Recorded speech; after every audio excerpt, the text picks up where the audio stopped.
Miss Collier explains! Multiplying decimals.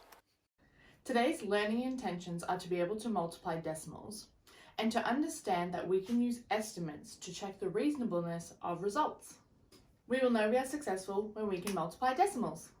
Today we're going to look at the multiplication of decimals. Decimals in everyday life. To score a synchronized dive, the sum of the execution and the synchronization scores is multiplied by the degree of difficulty of the trick that they performed. And then it's multiplied by 0.6 to match individual diving scores. So for example, you could get 39.5 times 3.2 times 0.6 to get a final score of 75.84.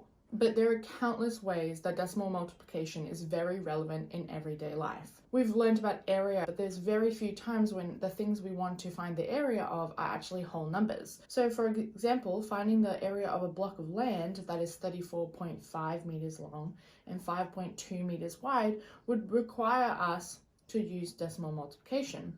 And then if the pricing of a job was 4.5 hours and the rate was 21.75, we'd have to do decimal multiplication. So lots of the things we've learned about, we could actually use decimals in that as well. In general, the process for multiplying decimals is almost exactly the same as multiplying whole numbers, but there's obviously one extra step in making sure that we've put our decimals in the correct place. The reason it's so similar to multiplying by whole numbers is that when we multiply decimals, we actually just ignore the decimals altogether. We take them out and we put them in a little corner to get back at the end, which is when we need to figure out where the decimal point should go. But the actual multiplication is exactly the same.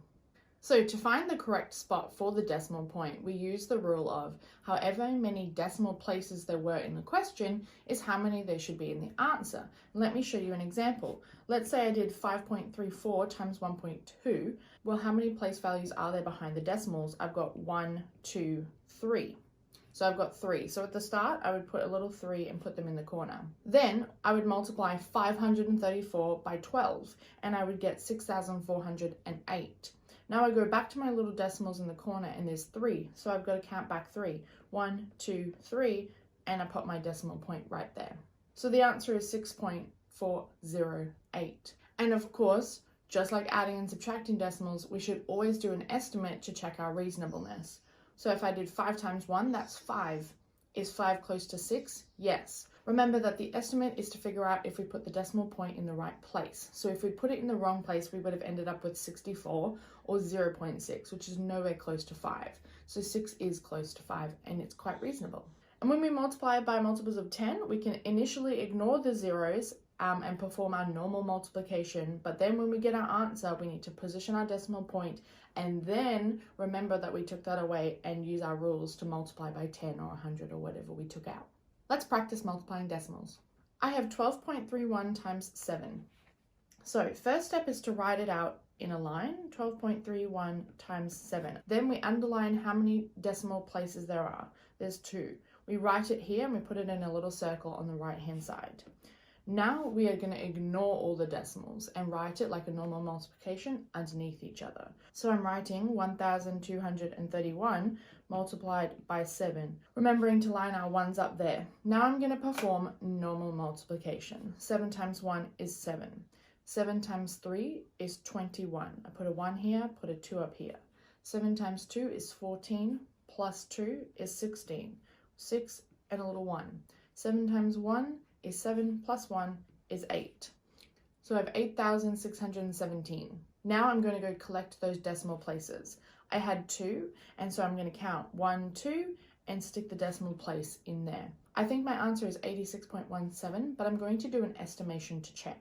12 times 7 is 84. That's very close to 86. I think I've got it right. B. Remember, I'm writing it out in a row. I've got 3.63 times 6.9. And I'm going to count out my decimal places. So I've got 1, 2, 3. So it's all of the decimal places in the question, so that's 3.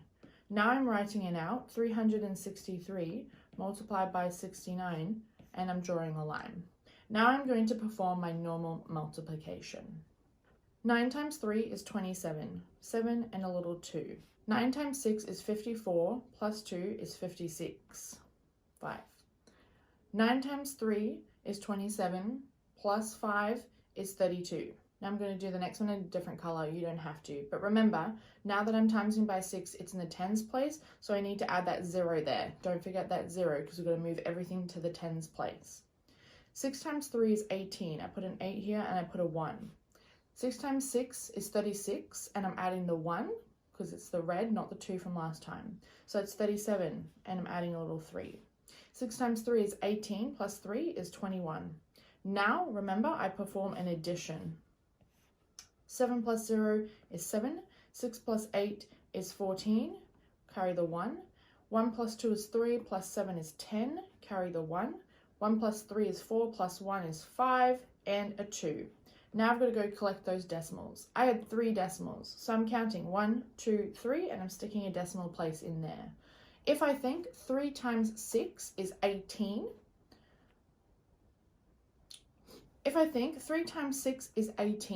that's quite close to 25, but also I noticed that my 6 is almost a 7 and my 3 is kind of almost a 4. So if I went 3 times 7 is 21, and 4 times 7 is 28. That's all around 25, so I seem to have put my decimal in the correct spot. You try and multiply some decimals. Let's quickly check your answers. I've written it out and I have 2 decimal places. Now I'm writing it out, 3,215 times by 9. Alright, I got 5 times 9, which is 45. 1 times 9 is 9, plus 4 is 13. 9 times 2, 18, plus 1, 19. 9 times 3 is 27, plus 1 is 28.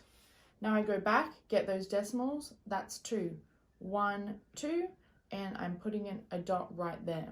I think my answer is 289, and I'm going to check reasonableness. So I'm going to go 30 times 9, which 3 times 9 is 27, so that would be 270. So that's 30 times 9, and 270 is kind of close to 289. Especially because I rounded down, so that seems reasonable. B, I'm going to count, and I've got 1, 2, 3 decimal places. Now I've written it out underneath each other. Now I'm doing 8 times 6, which is 48, and I'm doing 8 times 2 is 16, plus 4 is 20. And now the next one is in the tens column, so I've got to add a 0, and I've used that 4. 7 times 6 is 42, so I've got a 2 there and a 4 there. 7 times 2 is 14, plus 4 is 18. 18. Now this one's in the hundreds, so I've got to add 2 zeros. 1 times 6 is 6, 1 times 2 is 2. Now I'm doing addition. And you're asking, Miss Collier, do I have to do all these steps? Yes, you most certainly do. You do have to show us that you can still add. We can't be using calculators. 3 decimal places, 1, 2, 3. 2 times 1 is 2, but that's almost rounded to a 2 there. So 2 times 2 is 4. So that seems pretty reasonable. Let's practice multiplying decimals by multiples of 10. So you'll see here I've got 2.65 times 40,000. If I wrote that all out, I'd be writing so many zeros, it's kind of pointless. So instead, first of all, we're going to write out 2.65 times 40,000, write the whole thing out, and then figure out how many decimal places we've got, and that's 2. Let's make up a different code for our zeros. I'm going to cross them out, and that's 4, and I'm going to put them in a square. These 2 remind me that at the end I've got 2 actions I need to do. Now I'm writing it out, 265 multiplied by 4. All right, let's do it. 4 times 5 is 20, carry the 2. 4 times 6 is 24, plus 2 is 26. 4 times 2 is 8, plus 2 is 10. Now I'm going to get back those decimals. So that was 2, 1, 2. So I think it's 10.6. If I do 2 times 4, that's 8. That's pretty reasonable.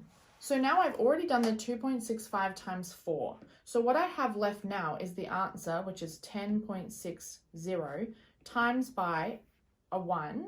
And then how many zeros did I have? 4. 1, 2, 3, 4. So times by 10,000. Okay.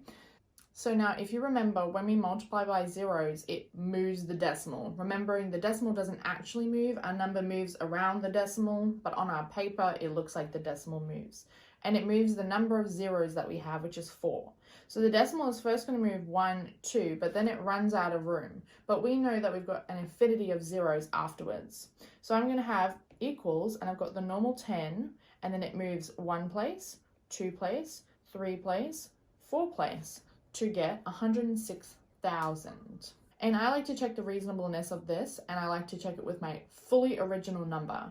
So if I've got 2.65, that could round to 3. That would be between 2 and 3, and times 40,000. 2 times 40,000 is 80,000, and 3 times 40,000 is 120,000. And this is 100,000, so that's halfway between it. So this seems pretty reasonable.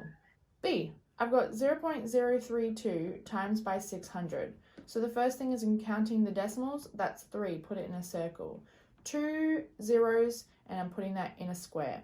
Now I'm multiplying 32 times 6. 6 times 2 is 12, 6 times 3 is 18, plus 1 is 19. And I'm checking how many zeros do I have. It's 3. 1, 2, 3, and I'm putting the decimal. Now, if we ever put the decimal in front, we should always add a 0 so that people can clearly see that that is a decimal.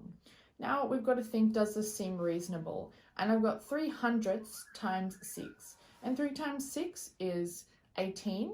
And then, of course, because it's 18, it would carry the 1 into the next decimal place. So this seems pretty reasonable. But now I've got this 2. So I'm going to write out 0.192 multiplied by 1, because I've already done the 6 part, and 2 zeros. So it's going to move 2 decimal places, 1, 2, which would leave me with 19.2. You try to multiply some with multiples of 10. Let's quickly check these answers. I only have 1 decimal place here, but I have 3 zeros. So now I've got 529 times 3. 9 times 3 is 27. 3 times 2 is 6 plus 2 is 8. 3 times 5 is 15. Now I've got to bring in that 1 decimal place, and that's right there, 158. Reasonableness, 50 times 3 is 150, so that seems pretty reasonable. Now I've got to get those 3 zeros back. 158.7 times 1 and 3 zeros, so that's 1,000. So I'm going to write equals, and I've got 158. Then I move 1 place for the 7, 2, 3. So I think it's 158,000. So let's think about it. I've got 50 times 3 would be 150, and 50 times 3,000 would be 150,000. So that seems pretty reasonable. And B, I've got 1, 2, 3, 4 decimal places, and I've got 2 zeros. So now I've got 61 times 7. 1 times 7 is 7, and 6 times 7 is 42. Now I've got to put the zeros in, and I've got 4. I've got 1, 2, 3, 4. Now I'm going even further in front, so I've got to add a 0 and another 0. Remember, I can add as many zeros as I need. So I've got 1, 2, 3, 4, and I'm putting a 0 in there. Now, if I'm checking the reasonableness, I've got 6 times 7, which is 42, and that would carry over into the next place. So that seems pretty reasonable. But now I've got to get those 2 zeros back. So I've got 0.0427 times by 1 with 2 zeros. And I'm going to move those 2 zeros here, 1, 2, to give me 4.27. I hope now you can see that you can easily multiply decimals by ignoring the decimal and then figuring out where to put it back.